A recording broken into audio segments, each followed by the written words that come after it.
Olá, alunos. Então, dando sequência aos nossos trabalhos aí na modalidade não presencial, hoje nós vamos apresentar para vocês o conceito de superaquecimento e superresfriamento e vamos aplicar então esse conceito em câmaras frigoríficas. Então, eu gostaria que vocês observassem primeiramente o desenho que vocês têm aí na tela, onde nós procuramos representar de forma simplificada um sistema de refrigeração típico de uma câmara frigorífica, com os componentes principais do ciclo nele, e também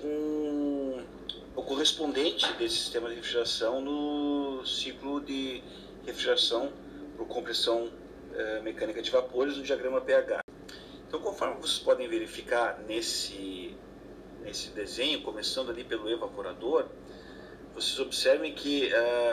há uma quantidade de calor que é absorvida pelo evaporador, correspondente ao calor retirado do ambiente refrigerado, né? Mas além dessa quantidade de calor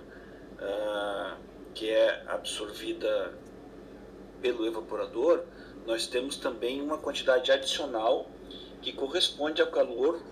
que é absorvido na linha de sucção do compressor, desde o evaporador até a linha de sucção na entrada do compressor. Então nós podemos aí observar que naqueles pontos correspondentes ali ao ponto 3 e ao ponto 4 no diagrama, nós temos o calor que é absorvido por evaporador e é responsável então pela evaporação do fluido refrigerante que está no evaporador. E do ponto 4 até o ponto 5 nós temos aí o calor adicional absorvido no próprio evaporador e também na linha de sucção, que é responsável pelo que nós chamamos de superaquecimento,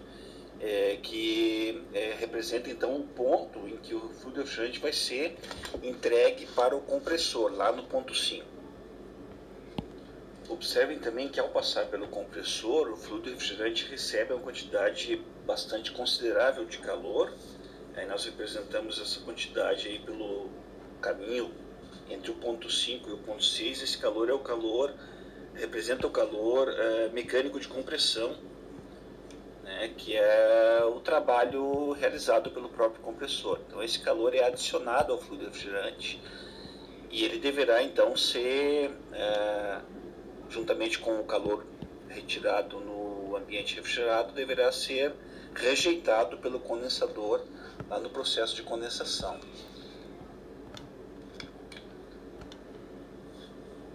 Então, a quantidade total de calor que é adicionada ao fluido refrigerante, em especial essa que é adicionada após o término da evaporação, mais o trabalho do compressor ali, faz com que o fluido refrigerante saia do compressor a uma temperatura muito maior do que a temperatura correspondente à temperatura de condensação naquela pressão. Então, a gente diz que sai superaquecido do compressor. Ele já chega superaquecido no compressor, mas sai com a quantidade de superaquecimento muito maior. Nós denominamos então isso aí a temperatura de descarga do compressor. Então vocês observem então, que no caminho que ele faz o condensador do ponto 6 ao ponto 7, sim, da saída do compressor, portanto, até o início da condensação, lá já em algum ponto no interior do condensador, nós temos uma diminuição de temperatura no fluido refrigerante, ou seja, nós vamos abaixar o superaquecimento dele até trazê-lo para a zona de saturação correspondente então à pressão de condensação. Esse é o primeiro processo que o fluido refrigerante sofre então no condensador. Então, a partir do momento que ele entra na zona de saturação, ou seja, que a temperatura de condensação é atingida, nós temos o processo então de mudança de fase do fluido refrigerante, onde ele vai passar da fase de vapor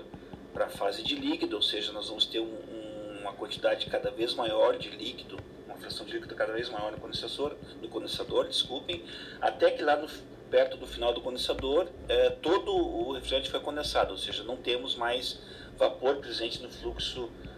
de refrigerante. A partir deste momento, nós temos aí o que ocorre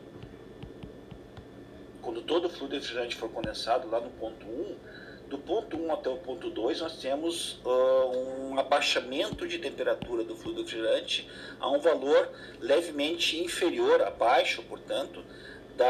do correspondente à temperatura de condensação. A esse abaixamento de temperatura, então, essa diferença de temperatura entre o ponto 1 e o ponto 2, nós vamos chamar então de temperatura de condensação no ponto 1 e a temperatura de saída do condensador no ponto 2, a esse abaixamento de temperatura nós damos o nome de subresfriamento. O subresfriamento, então, ele é importante no sistema de refrigeração para garantir que nós tenhamos somente líquido na entrada do dispositivo de expansão, mas também para garantir que nós não tenhamos perdas de rendimento no sistema pela ocorrência, pelo surgimento de bolhas de gás. Em refrigeração, nós denominamos isso de flash gas na linha de líquido, que faz com que haja uma perturbação então no escoamento do fluido refrigerante, que causa essa perda de rendimento. Então, o subresfriamento, recapitulando, é representado por essa diferença de temperatura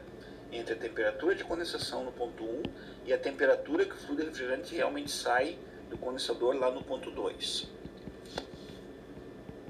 Na sequência do nosso vídeo, nós vamos completar o ciclo então de refrigeração e apresentar para vocês o superaquecimento, e as formas então de nós determinarmos os dois valores de subresfriamento e de superaquecimento.